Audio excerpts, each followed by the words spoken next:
All right, folks. Again, thank you for joining us. We are focused on disrupting the racial wealth gap, and that assumes that there is a racial wealth gap. And by now, you know, as I know, that when you look at Black America, all of the data indicate that in almost every category, we are behind every positive category. We're ahead in some negative categories. And what I did not want us to do was to complete the conversation by simply analyzing and describing history.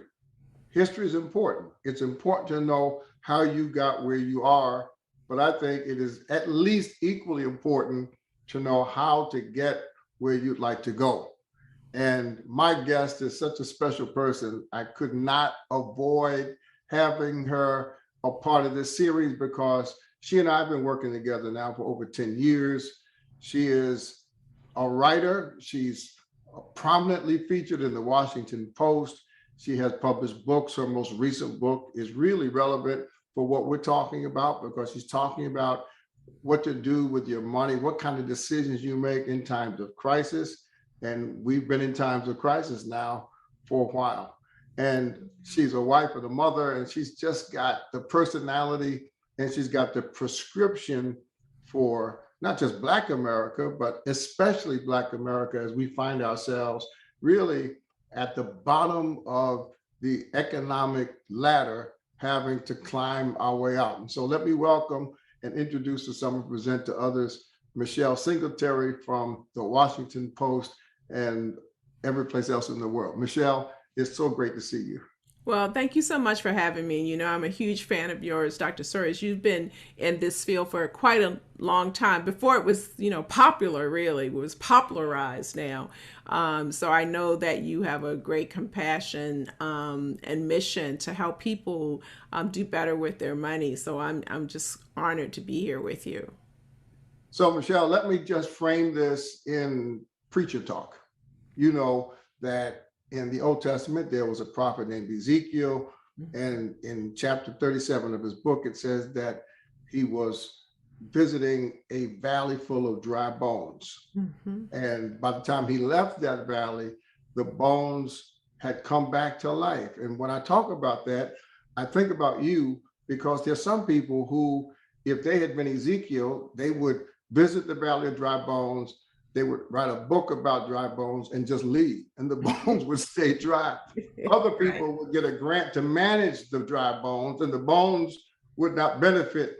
But like Ezekiel, you are someone who, looking at America, and Black America in particular, instead of just analyzing the problem or describing the problem, you give prescriptions day in and day out. You give advice, you give practical suggestions on how these bones can live. What kind of advice are you giving today now that we are still dealing with COVID? Many of us didn't recover from the financial crisis. What kind of advice are you giving us now as dry bones? Yeah, that's such a great question. And actually, if I can dig into scripture, a lot of my advice, even before there's a crisis, and that's the one thing you can't think about it is just now, because there will always be an economic crisis or downturn. It's not a matter of if, but when. And that's sort of the focus of my book, that when a crisis hits, but it's always going to be one. And I take from inspiration in the Bible, actually Joseph in Genesis, where he, interpreted the Pharaoh's dream. There was going to be 7 years of plenty and 7 years of famine. And during that 7 years of plenty, he saved, he put things away, he grained food for the people, but not just the people of Egypt. He saved more than what he would, essentially need for his family. What he didn't know is that was going to help his extended family. His father told his brothers, go up there. They've got extra. Right. And that's what really we have to focus on, not just what saving enough for your own household, but building that extra. So when those 7 years of famine came, he had enough for his household, Egypt, and then some. And really, that's what we're talking about. Prepare yourself now for the next crisis. It is hard for me to get people to save and invest in things that they need to do when they're in their time of plenty because they Right. don't see an end to it. This pandemic will pass, and guess what? There'll be another one. It may not be as severe as this one. So, practically speaking, what I've put in place at my church in Prince George's County is a financial program. It's a year-long program, not one-off webinar or, workshop. So, in every single month, we meet for about 2 to 3 hours and we go over financial topics and we teach people how to make better decisions, financial decisions. We teach people how to get rid of their sense of entitlement. We look at how you can save, how to get out of debt. We give you actionable items to get out of debt. And so while we're talking about policy and the politics and the history, because systemic racism is not just history, it is our now. Right. But since we know that that is a work in progress, you personally have to do some things.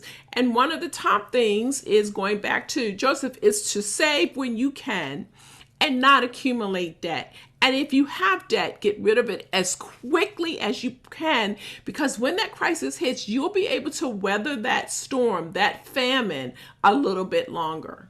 So with the cost of living being so high, and now inflation is beginning to creep up, according to the experts, how do we say, what is it we have to do to actually save?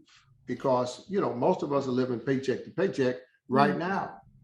So if you are, I sort of put people in different categories. So those are people who are in dire need. It makes no sense to tell them to save. They can barely put food on the table. And so you have to give them resources to make sure they keep a roof over their head and food on the table. So that community programs, food pantry, hey, listen, your community, your family. Right. You've got to build up a savings of goodwill so that if you've got good relationships with family members and friends, that they can assist you where the government leaves off and can't. So, for example, I had a relative who lost her job because of the pandemic. She worked in hospitality at a restaurant. And I found out through another relative, because she's so proud, she wouldn't tell me. And my husband and I paid her rent for a couple of months. And we didn't lend it to her. We just said, hey, we know you're in trouble. Here's some money. We don't ever have to talk about this. You don't ever have to pay me back. We don't think anything about it. She says, no, I want to pay you back. Absolutely not. And when I sent the money in a little memo, I said, this is not a loan. And we have not talked about it at all. And then, because I know she's still trying to get back. She got her job back, but it takes some time. So we sent her some extra money to sort of help her catch up. And so you've got to give, even when the person doesn't ask you, and you got to be able to receive that help. Right. But that Which means you've means got that to have some goodwill. there's some things you could have done with that money for yourself. That's But right. we have to recognize the fact that we are blessed to be a blessing That's right. that we That's right. have in order to give. And that category of persons should be able to benefit from the many of us that are doing well, not just individually, but institutionally. Sorority That's right. chapters, That's churches right. can You're do absolutely as right. we can. Yeah. Yeah. So that's And one thing. it's Now, what's interesting, if I category could number just two? add this really quick, because right now, in that dire category, those people, and many of them didn't handle their money well. Let's just be real. That's right. And now we have a tendency to wag our finger and say we're not going to help them because you should have done better. Well, you know what? The scripture also talks about if somebody's hungry, don't be giving them no lecture. Give them food. And it is through that food that you actually show them goodwill and grace, and they can turn their life around. And then the other category of people is that you didn't lose your job. You're doing okay, but you were living paycheck to paycheck, even though you had enough. And so now you need to carve out, every single paycheck that you get. If you're in that category, you ought to be saving money. And so how much? Well, I'm a Christian, so 10% goes to my church, a gross of our income, both my husband and I. 15% goes towards retirement planning, and then 5% goes to either an emergency fund or what I call a life happens fund, so that you don't rob the emergency fund. Emergency fund is if you lose your job. The life happens fund is your car breaks down, and so Right. that's how I break it down to people. Right. Michelle, my story. It was late in my life when I started saving for retirement. And so what I had to do after my boys finished college, even, I had to, after I paid my 10% tithe, I took 35% of Yeah. my income and invested that in my retirement. And so I lived off of 55% Wow. of my gross income. And it's that kind of decision making that I think we have to take seriously. That's Otherwise, we'll be waiting for racism to end, we'll be waiting for reparations, and we'll be waiting longer than we can live. That's exactly right. And to your point, the longer you wait, the more percentage of your income you have to devote to that. In your case, it was 35%. If you're just starting out in your 20s and 30s, it's that 15%. But as you get closer to your retirement years, that percentage is going to go up. So it would be 30 or 40%, but who can do that? So that's why you have to do it as soon as you can. But if you haven't, and let's say they can't do the 35% that you did, that's okay. Do what you can, but you're going to have to make some other decisions. For example, you're not going to be able to retire at 55 or 65. You might actually have That's to right. try to continue to work till 70, or you might have to have shared housing situations. I'm a huge proponent of Yeah. multiple generational housing and shared housing, where two unrelated people share a house or relatives share a house. Right now, our oldest daughter, we begged her to come back home after her graduate program so that she can save and build up savings for herself. And, at first she was like, people, I'm living with my parents. And then she saw how much it cost to live on her own and how much she could save. And so now, guess what? She's saving 10 to 15% of her salary towards retirement. And she's never going to have a car note because she's saving for her next car to pay cash with it, because she's living with us. Right, And so right. if you can't do it on your own, you need to get with someone else to sort of help reduce those big costs. What I love about your presentations, whether they're physical, virtual, or in writing, you come down hard on spending money before you earn it. That's We right. normally call that credit and debt. To help people understand the dangers of debt and the way to get control of debt. Well, scripture says that when you're a borrower, you're a slave to the lender, and that's so true. I learned this from my grandmother, that she taught me how to hate debt. I like to joke that if debt was a person, I'd slap it. That's how much I hate it, right? Because it limits your opportunities, it limits your choices. Even that mortgage, we are drilled in, like, there's good debt and there's bad debt. That is just complete nonsense. There's Right. only debt. There's only you are beholden to the lender. And oftentimes, if I was in person, I'd ask how many people were homeowners. And if it's a black audience, about 40% would raise their hand, because that's about the own home ownership. If it's a mixed race or white audience, it would be more like 70%. How many homeowners? 70% raise their hand. Then I say, well, how many of you are homeowners? Everybody's like, well, I just raised my hand. I said, how many of you own your house outright? Because then you're a homeowner. If Right. you have a mortgage, you are nothing more than a renter. Right. You have property and maybe you're building equity. So we like to talk about that equity. Well, okay, how do you access that equity? So I don't even count the equity in my home. I count it on my net worth statement, but it's not part of my cash flow, because how do I access it? Two major ways. Either I've got to sell, then when I'm going to live, or I've got to borrow it to Right. access it. That's not good financial planning either. I'm a huge homeowner advocate. I've owned my home since a year out of college, but I don't count on that money. So Right. you've got to do something outside of that to make sure you've got that money for that cash flow when a crisis happens. Yeah. Michelle, are you getting a lot of questions from especially younger people about cryptocurrency, Bitcoin, Forex? That seems to be a growing phenomenon, especially among our millennials who Yeah. see these ads and they get caught up in these schemes because it looks like they can get rich very quickly. Yeah, I do get quite a few questions about it. And listen, while it is an investment vehicle, it is speculative. And if you are not in the position to lose all that money and not even care about it, then that is not where you should be.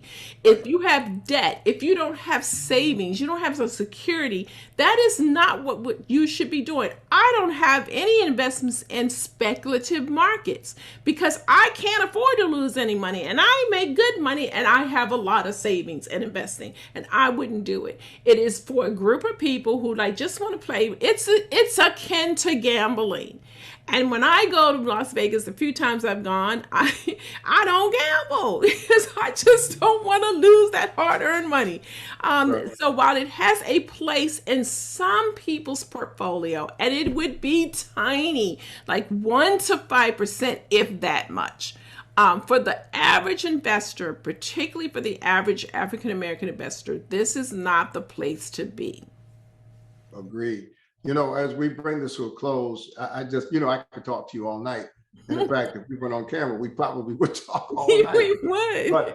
But I think because we're dealing with this racial reckoning, as the media calls it, in the post-George Floyd era, and because so many corporations and many government agencies have made new commitments to address the uplift of the Black community, what should we be doing as Black people in response to racism and in light of our economic needs? Should we just surrender? Should we wait? What should we be doing? What should our perspective be on the whole race issue and what our economic status is? I think that we should definitely continue the fight. We have come a long way. From the time where we couldn't go to colleges that we want, we couldn't live where we want, we were shut out completely from certain jobs. So we've come a long way.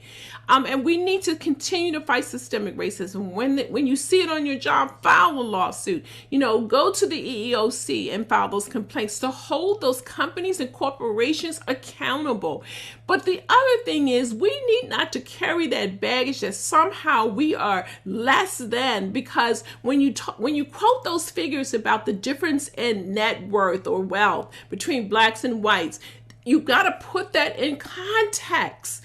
It is not that because we don't know how to handle our money. It's because that the majority of the net worth for white Americans is tied up in their home. And how did they get that? Because they could get the loans. Because when the soldiers came back for the GI Bill, they were able to get those, very good loans where we were shut out. We were shut out of neighborhoods. If you took my house and put it in a white neighborhood, it would be worth 20 to 30 to 40% more. And what is the difference? I live in a great neighborhood, no crime. I got deer in my backyard. The only difference is the color of the skin of my neighbors. And so we have to fight that. But that doesn't mean I'm going to live here because this is where I want to live. So knowing that my home is going to be worth a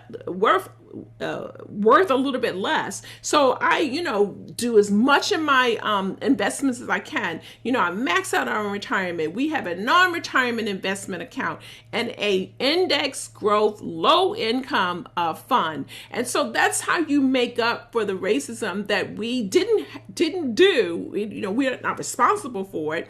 But that we know still exist. So I say that to say that when you hear those statistics, don't repeat that in a way that, Black people like to spend on sneakers and, we like to get our hair done. That is not why we do not have wealth. It is because we didn't have access to those jobs. When we get to a company, we only get to go so far before we hit that ceiling. Now, I'm not saying that we don't do some things to not handle our money well. Of course we do. All of America does, but there are some roadblocks that were there that prevented this. So I don't subscribe to that when people say things like that, because there's just so whole statistic that, a Black dollar stays in the community for an hour and in a white community. That is bogus. There's no study that has actually shown that. So we need to take pride in the fact that we came from enslaved people.